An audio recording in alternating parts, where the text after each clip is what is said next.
পারতাম না, আমরা একটু বেঁকে বেঁকে গেছিলো। আমি পড়ে গেলে আমি উঠতে পারতাম না। আমি এখানে আসি অন্যতম নার্সিংহোমে এসেছি, অনমাল্লার দে তার কাছে নিয়ে এসেছি, তখন আমার চিকিৎসা করে। আমি চিকিৎসাতে আমি ভালো হয়েছি। আজকে আমি হাঁটতে পারছি, আমার অসুবিধা আর হয়নি।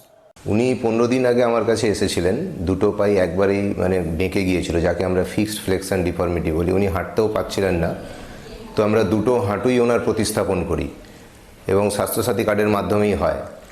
তো এর পরবর্তীকালে উনি আজকেই হাঁটা শুরু করলেন এবং দুটো হাঁটুই সোজা হয়ে গেছে এবং উনি স্বাভাবিকভাবেই হাঁটতে পারছেন।